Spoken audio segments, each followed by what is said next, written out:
What's up, everybody? This is Justin Bozeman in here for another edition of Uncle Tom's Extravaganza. I wanted to kind of wait around a little bit and kind of take my time on this particular video, but I don't think I can. Let me adjust my camera just a little bit so y'all can see me a little bit better. Maybe I need to slide over, or is that good? I should be good. This video for this episode, for this Uncle Tom short, this is basically a gym episode. This is where you kind of get to really hear really the motive behind why Uncle Tom's Extravaganza exists, because I was sitting around and I was hearing all this news, and I was, of course, looking, and across my news feed it was talking about Brian Flores, the former Miami Dolphins head coach, who happens to be black, and he got fired, and I guess when he interviewed for some jobs, he didn't like the process or whatnot, or what happened and everything else, and now everybody's jumped on the bandwagon and said, oh, the reason why he's not getting hired is because he's black, blah blah blah blah blah blah blah. Now, I have a whole nother video that I'm gonna do about that on my other channel, on my football channel at some point, about why he's not hired, and it really is. For me, it has nothing to do with race. It has everything to do with workability. There's a guy named Jim Harbaugh who was in the same position as Brian Flores, and he is also not a head coach in the NFL right now because of his inability to work with upper management inside of a team. So, and Jim Harbaugh has a Super Bowl appearance under his credit, unlike Brian Flores. He actually went to the playoffs multiple times. He actually showed a level of success. And so Jim Harbaugh's white, not working in the NFL. Why? Because word got out that he's hard to work with in terms of management. But let's say, for instance, and this is what this video is about. This is why this is called Uncle Tom's Extravaganza, because the real Uncle Tom, a man named Josiah Henson, was able to teach a lot of black people on how to be free. I don't think the issue is in the NFL racism. I think black people have been told to look at that as the end all be all, and if we just get rid of racism, that'll fix the problem. Here's my issue with this, and this is what sets me apart from most other black people, and this is probably why they don't like me. A lot of people don't understand the premise of ownership. This is about black people not understanding the premise of ownership versus having to be the worker. I'm going to say that again. This is about ownership. This is about owning something versus being employed by someone. When you're the person who is the owner, you control who is allowed to make money in terms of who you hire, who's allowed to do what, who gets into a position of power, because you have ownership. The problem that black people do not want to address when it comes to the NFL and why it is like this is ownership. I'm not striving to be a part of a system where there is a group of people who are in ownership who do not want to hire people unless they want to hire them. I'm not striving for that. The way that you solve the problem of being upset that you're not getting a position of power is you make up your own position of power. But the problem is that people don't want to do this. People really don't, for whatever reason, and I don't know why, people don't want to do this. And I just had my co-host come on, and I'll probably bring him on shortly in just a second. But the problem is, when it comes to this type of dynamic, black people do not understand ownership. The same thing happened in the 1930s and 40s and 50s with the Negro Leagues, where black people used to have something that was their own called the Negro Leagues, that they owned. They were the owners, meaning they could control who gets hired, meaning also they could control who gets paid, meaning also they were in a position of power to basically control who has the power. The NFL was created by a bunch of white men with the express purpose of making money. When they decided to join the leagues together, guess who owned all of the teams at that time? White men. And I don't know why black people for years, and this has been a lie that has been taught to the black community ever since desegregation, that if we desegregate, then white people have to be forced to give away their power and influence to us just because it's fair and just because they should want to do it, because they should somehow feel guilty about something that 5% of the population did in terms of slave owners and whatnot. My issue with this whole thing is this. When it comes to the NFL, if you really wanted to solve this problem, and this is why this is a short video, because I really want to get people to see why we do what we do.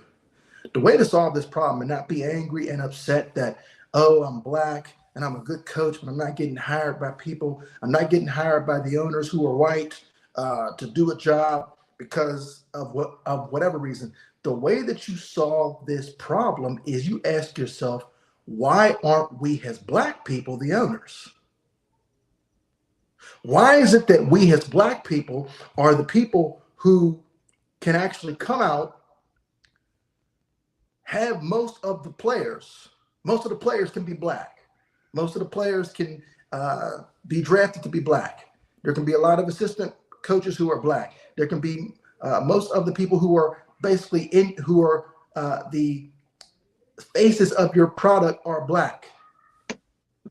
We can use them to make an entertaining product, but we can't use them to put them into a position of power. The reason is because those who are in a position of power have the ability to control and put who they want to put in there. And if black people really were that upset and they really wanted to change something about the process and how this is, because all that stuff that they said to do, like the Rooney Rule and all this other stuff, I was always against it from the door, because I said, if you're a person who's smart, you hire the best person who's going to win you games, period.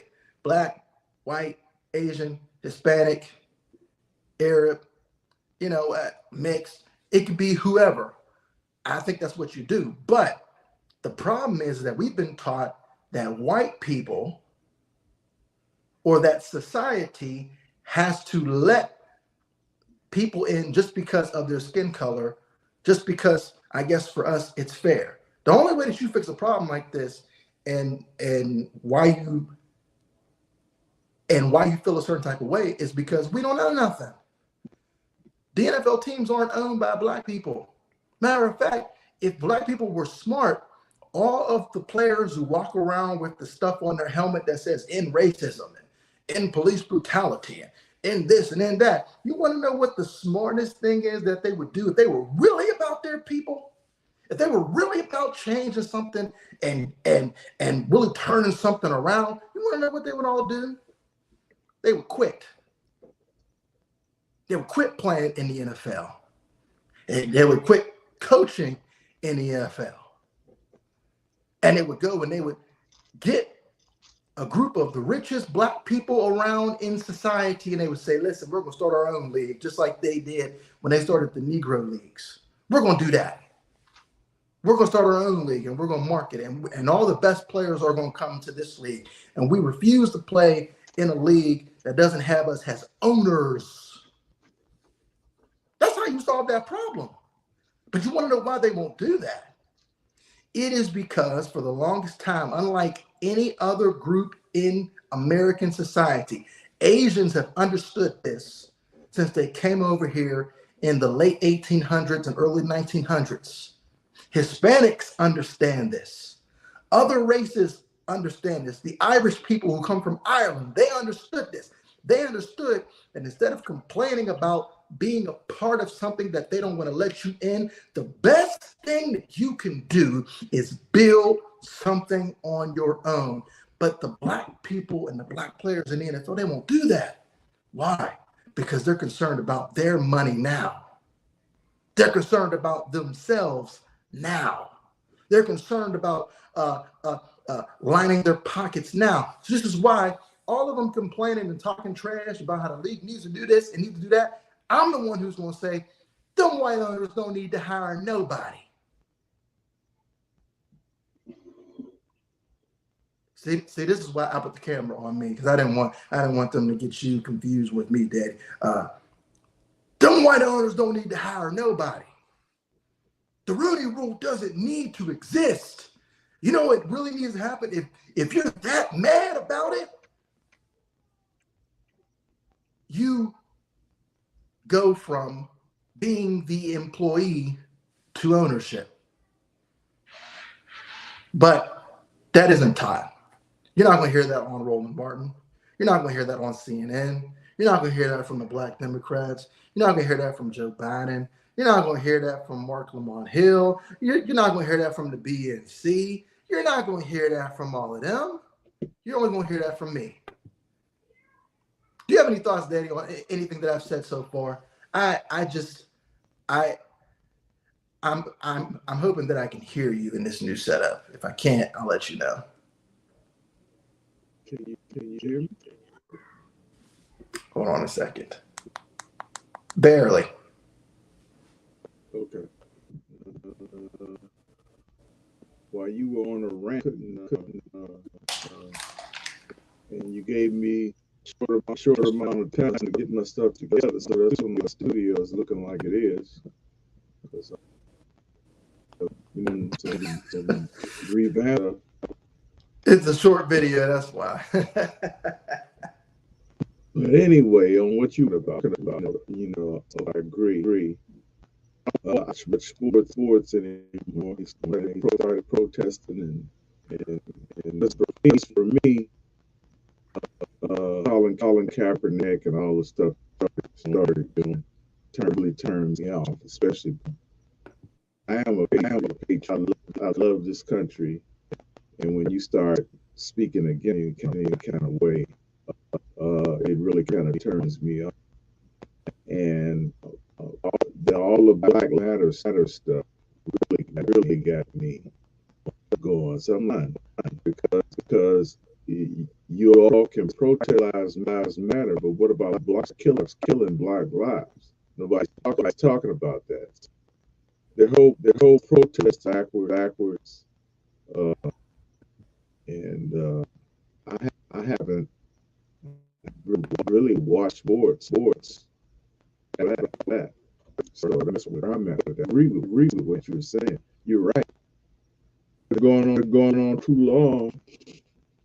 And really, these to me, you rich slave, pay to do what you do. You get the accolades and all the stuff that you want. You get the cars and homes, but is that really a fulfilling life? 50 million, you're 40 million, and what does it profit a man gain the whole world and lose his soul? So, I'm really kind of fed up with it, because same old stuff over and over again, and nobody's really seeking. It's like black folks in the Democratic that are still on the Democratization and expecting something different, and they get the thing and they still vote Democrat. It's like, it's vote Democrat. How? I just kind of pull away from stuff that's meaning to me. I want to be somewhere where some stuff with substance, like what we hear, what we're talking about. So that's basically not with that. And what's interesting to me is, and it's hard for me to hear you because I still apparently have this audio issue that I've had before, which is killing me. But my thing is this, and this is why I bring this up. And this is why, like I said, you're not going to hear this anywhere else. This problem was sort of addressed when Major League Baseball wouldn't let black players play in the major leagues. So black people went and started their own leagues. And I think the issue is that I think if black people don't feel like they can make as much money as, I guess, the white counterparts, they don't want to be a part of it. But the problem is that we're the only group of people who think that way, because what they don't understand, even though they claim that they understand this, but they don't. This is what they don't understand. What they claim is that, well, we can never catch up to them because they've been here for so long. But the problem is, even if you say that, that would mean that they started somewhere. That would mean that they started somewhere. There was a ground zero. That means that at some point in time, they weren't always getting billions of dollars. The NFL wasn't always generating billions of dollars. In fact, there was a time, believe it or not, when players got drafted into the NFL and they just didn't go play. They were like, I'm good. I'm good at the Army. I'll be a scientist. I'll go work in a factory. I'll do something else. Because it wasn't that lucrative back in the day. And then slowly the business grew over time. And it took time to build it up to what it is today. The problem is that when you have something where you've waited and you've planted for years and years and you've watched it grow, it had a starting point. It's almost as if black people don't want to, there's no generation, even though this generation complains about racism, there's no generation that wants to actually say, you know what, I'm willing to be ground zero. And even though I might have to start at the ground level here, I'm thinking that because of my sacrifice today, I'm thinking 50 years from now, my grandchildren,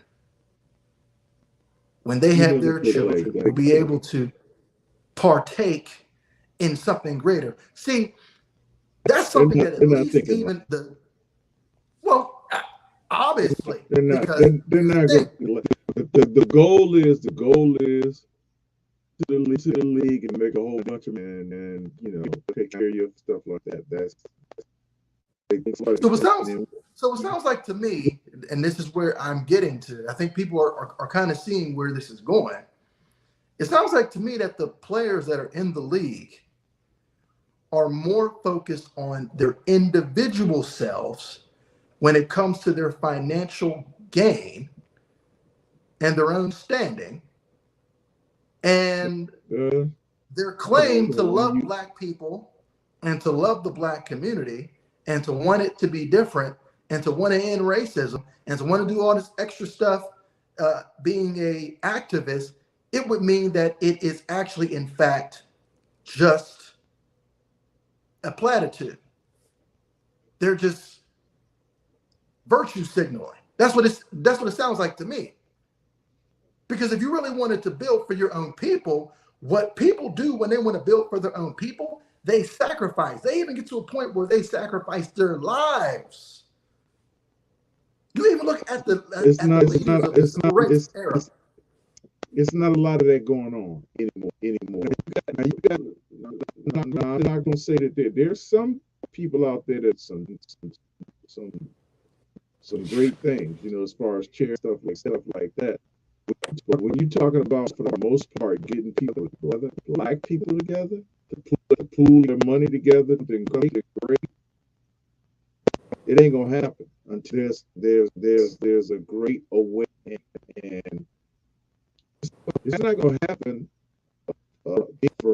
It's not gonna happen until people are filled with the Spirit of God that can come together and trust one another. Because black people, here we go again, and we just tell they don't really trust when it comes to stuff like that. It's you might get a couple of brothers together. It's always like this. This is the way I think about it. But all my favorite groups from the old times, the Temptations, the Four Tops, Miracles, and everybody's good, everybody's doing well, and then somebody hit, I'm writing all the songs, so I'm gonna go solo.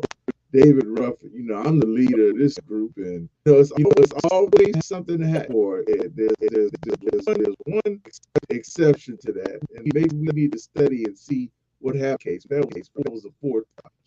Mm-hmm. They still no matter what.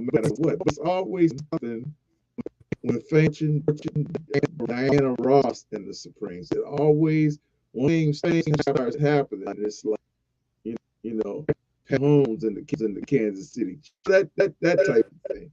They in a team mentality, that's what happens. And everybody is doing their own thing, and you can never get folks together unless now what I saw lately that was kind of miraculous was black folks got together to hate Donald.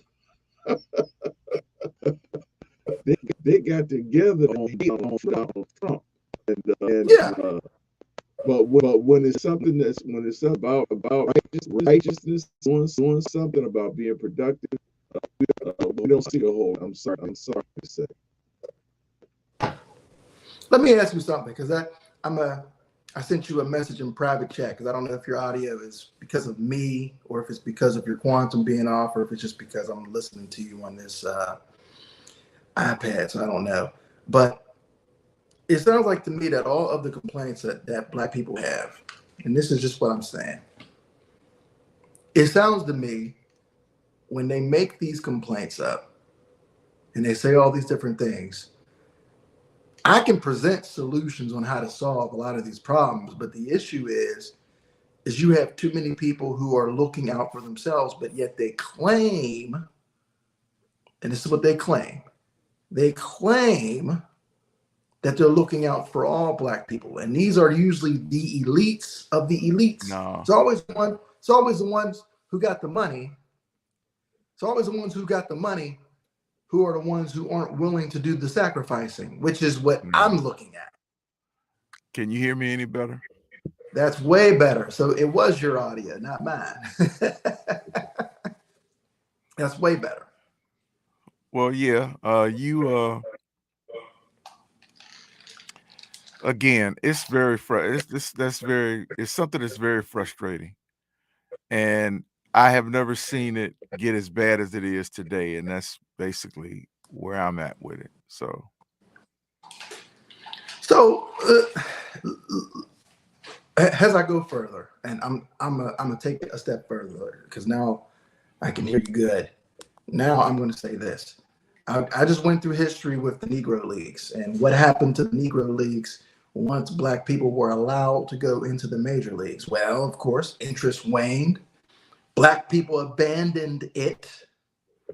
And now the only place for them to go to watch baseball is to go back to the same white owners who previously before did not want them playing in the major leagues. Now, the same thing goes with the black colleges.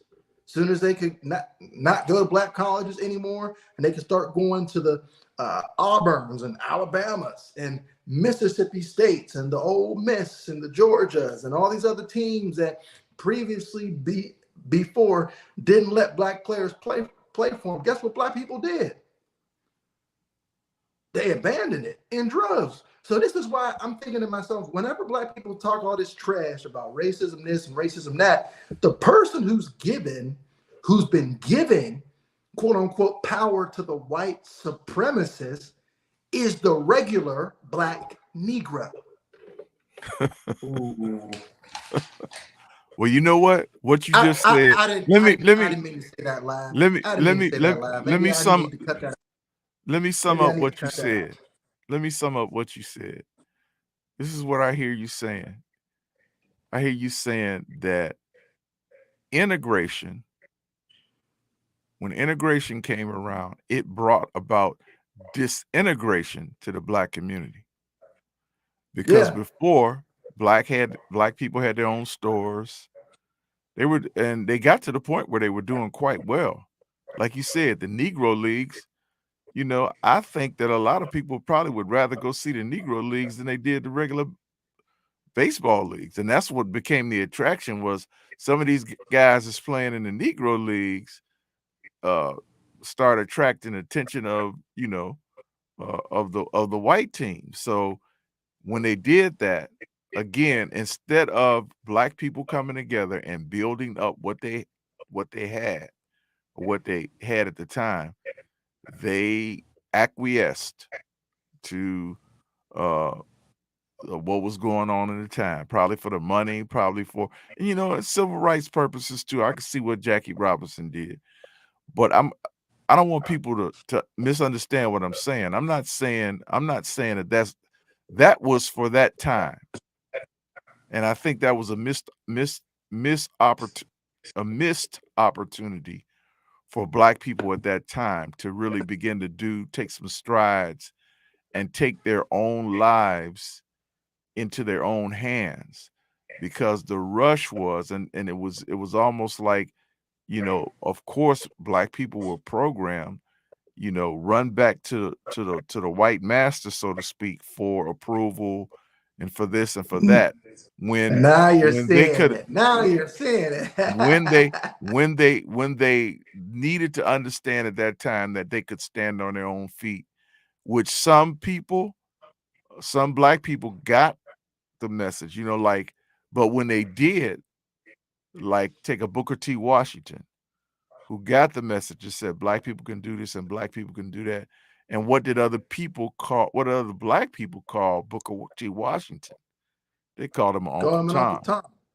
Call him an Uncle And Tom and so call him a sellout. All this other stuff. exactly. And so you have See, basically that's what was going on at that time. And again, that was a missed opportunity for black people to really establish themselves, not be attached to anything white or anything. That was for the times. That time has passed. And so something different has to happen today. And and it's not in segregation. Now we're trying to go back and segregate. In yeah. 2022, they're trying to go back and segregate. And we'll do this. That's past.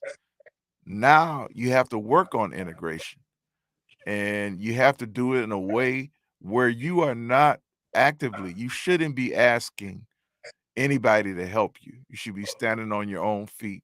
All of these guys that we talked about, uh, LeBron James can play basketball. We know that. But does he have a business mind? And even if he didn't have a business mind, he has the money to surround himself with people, whether black or white, to help him progress his roles and his thing. I heard somebody say this, uh, I, I and I mean, I think it mean, was, some would say that I, LeBron does have a business mind, somewhat, yeah, somewhat. I don't know, but I heard I think it was Jason Whitlock who said this. He said, you got black players, athletes who are rich, but they're not wealthy. That's what he said. Black players who are rich, but they are not wealthy. And when he talked about wealth, he talked about the ability to be able. The Bible says this. It says, "A good man leaves an inheritance to his children's children." And these guys get out the league and then they're broke, but they don't know, or they don't accomplish that while they're dealing with the millions of dollars that they have, to do something that's going to provide them with residual income for the rest of their lives and their families. Now, some people, uh, that's not everybody. Some people you have, like a Michael Jordan, which is an exception, who, of course, had the money to be able to do that. But for the nominal player, a nominal player could establish themselves with businesses and different things if they weren't thinking about the bling the whole time they were in the league. They want to bling. They want to have the cars and the women and show off and all of that. But if they were putting their money away, if they were like Hmm. some, and that's the one thing that I liked about the Steelers, and because I didn't know a whole lot about other football organizations, but I saw a lot of the Steelers, the black players, getting involved in businesses, car dealerships, and And real estate, a different lot of things, real estate real guys. estate. Yeah, Hmm. really doing well in their business life. So it can be done, but for black people, it's going to be really, really hard because black people don't like it's the old crabs in the barrel thing. You know what So though, and this is my last part of the commentary that I wanted to give, because like I said, you're not going to hear this anywhere else. You're not going to hear this on CNN. You're not going to hear this on Marketing on Hill show. You're not going to hear Roland Martin talk about this. But when it comes to ownership, and I just mentioned that, and you mentioned it, a lot of the players who are in the league who make millions of dollars, they'll spend the money on whatever, and they'll spend it on their own families and whatnot, but they're not thinking about building generationally or building in a way that's going to affect other black people behind them. Because as much as people don't like to admit this, and this is something that's really going to make some people mad, so that's why I put the camera on me. Oftentimes, it is very unnatural for somebody to want to do things outside of their own family. okay. It's just unnatural. Like, it's unnatural to try to get somebody to want to give somebody else an opportunity if they're not related to them, or if they don't know them, or if they're blood related in some way, shape, or form. This is the reason why you'll never hear on this program me complaining about white people giving other white people or their family members opportunities first. Why wouldn't they? Even like biblically, that's what the Bible says that you should do. Right. You should Right. take care of your own family. Like, Exactly. you weren't worried about somebody else's family over here or somebody else's family over there. But the problem is that whenever we think about people and we think about ownership, and this is a gem that you're not going to find anywhere else. When it comes to Brian Flores and being picked over for jobs and all this other stuff, and the fact that we don't have people in the league who are owners, when it comes to ownership, the way that black people can really change and swing the pendulum is to understand good ownership. And you talked about Michael Jordan. Good owners, and what it takes to be an owner, is a sacrifice oftentimes of you operating at a loss. Oftentimes, for the first couple of years, if you are an owner of a business and you're starting from ground zero, most businesses, believe it or not, do not succeed. Oftentimes, they will fail. And if you are one of the ones who has the ability to succeed, usually at some point in time in your history as an owner, you suffered at some point a loss, or you operated at a loss or at cost to yourself, meaning you sacrificed money to yourself. You were going into debt. You were the one who was suffering, taking the losses.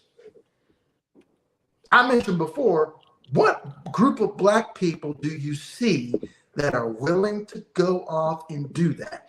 None of these elites, none of these black elites are willing to do that. And the ones that are get talked about, and they get ran down by the rest of the black community, or they don't get supported in their endeavors.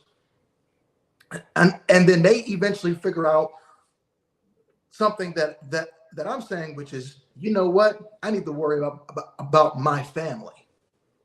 Right. I need to worry about my kids. I need to worry about their kids. I need to worry about how to keep this stuff within my family line. I can't help everybody else out there because we don't know how to support people when they do stuff. And Right. people don't have the ownership mentality. The lack of an ownership mentality is the number one thing that black people struggle with. It is not racism. Brian Flores' thing is not about racism. It is about the fact that ownership, nobody who was an owner in the NFL felt like he could be a coach for their team. Now, is that because maybe they didn't like his personality? I'm sure. Could it be because he's black? Nobody will ever know that. But the issue is that if you have more black owners, guess what we could then see? we could then see, hey, maybe maybe we can hire a few more assistant GMs or real GMs or team presidents and black head coaches and see what happens. But the problem is there's no ownership. So why am I going to cry about people being racist?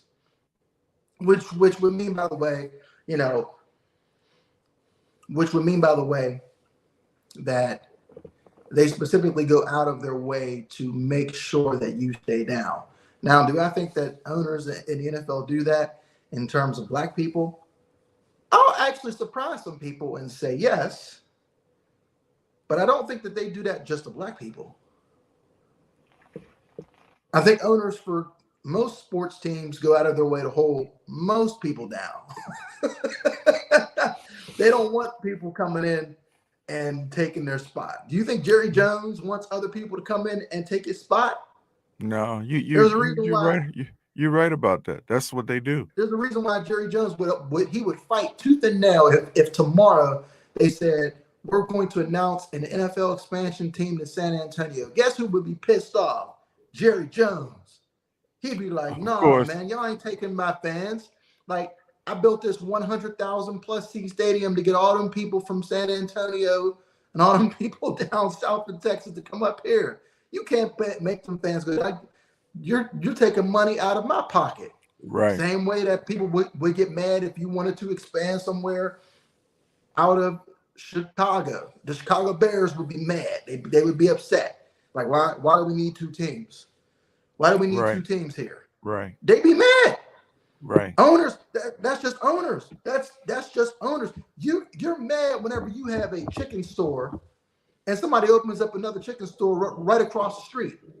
You're mad. Of course. Why are you opening up this store across the street from me when you know that I sell chicken? Pastor's mad because somebody opens up another church or starts another church on the opposite corner. Same thing. And I don't think it has anything to do with racism. Now, this is going to make people mad, and I'm glad that we got your audio fixed, Daddy. But when it comes to this Brian Flores thing, which is taking people by storm, I'm just disappointed that black people fall for the bait every single time. It's always racism's fault for everything. It's like racism is the big bad booty daddy. They've been conditioned. They've been conditioned to do that, and they take everything that's given to them. They take hook, line, and sinker. Just like I was thinking about how much time do we have? Because I don't even want to go into this because I know it's going to take. You said you weren't going to be on here long, so how much time do we have remaining? I was in my closing thoughts, so. All right, go ahead and close because we can talk about this topic at a later. No, because it's really it's probably going to take a while to talk about this. Well, if you want to give them a preview of what we'll finally talk about in season 2 of Uncle Tom, you can do that. Or it's what's going on now with this new Supreme Court justice, and Biden is going to pick a black woman. It seems like people would be up in arms because Biden has come in, and see that's why I'm up in arms over that. That's why I didn't want to get started. This man has violated the Constitution. He's done everything to break every law. This is the most, I don't even want to get started. But even with that, you're going to tell people that you're going to pick a black female. You're not telling people that I'm going to pick the best candidate for the job. And this is the Supreme Court. And from what I understand, he had a deal with Jim Clyburn of South Carolina, who, when he was faltering in his campaign, he made a deal with Clyburn, and Clyburn's deal was, okay, when you get the presidency, I want you to pick the first black female. And this is exactly what he's doing. Joe Biden is a puppet, and if people don't know that, and if people don't see that now, that's why I didn't want to get into this, because I don't want to go on a rant. But I'm glad. As a black man, I say that's wrong. And for black people to applaud this, it could backfire. It's sad. It is, It's and sad. They it don't could see how back bad it is. and it could backfire, because what if they turn around and say, okay, well, we're only gonna pick white candidates from now on? What y'all gonna say? You know, See, and this is and I'm glad that you gave us a preview of the partiality. next show. I'm glad that you gave us a preview of the next show because we are going to talk about topics like that. I came up here because, I had the time to. I'm still in the process of waiting for some stuff. I had the time to come up here on a weeknight, but I had something burning in me to get up here and talk about Brian Flores because I don't think that racism is the issue with Brian Flores. I think the issue is the fact that black people don't understand ownership. They don't understand ownership. They just don't. And as much as I would love to see 15 black head coaches in the NFL because they're great head coaches and they can just beat everybody else and out game plan everybody else, black people just don't understand ownership. And I think it shows in how we respond to certain things. And I think that when you use the sounding bell of racism every time something happens, every time somebody's not hired, every time somebody doesn't get something that you think that they should get, I think it's intellectually lazy. Well, I just do. it's really a lot more than that. And like I said, we don't have time to talk about it. But one of the things, because I have to go myself. But one of the things that we need to do is we need to make an effort to broadcast on Rumble so that we can talk openly about some things and kind of go from there. But I do have to go myself because I hadn't Well, planned on being out here. nobody did. So this has been a special quick a special quick edition of Uncle Tom's Extravaganza. This is a short. This is an episode where you get to hear the wisdom of an Uncle Tom. In fact, I think I called it Uncle Tom's Wisdom. So I want people to look into ownership, the mentality of an owner. What is the mindset of a person who is owning something versus the mentality of a person who is just the employee or just somebody who is the worker? I want black people to really look into that, research that, and really come back with a greater understanding. So this is Justin Bozeman with my co-host, Pastor Alvin D. Bozeman. And until next time, this is Uncle Tom's Extravaganza. We are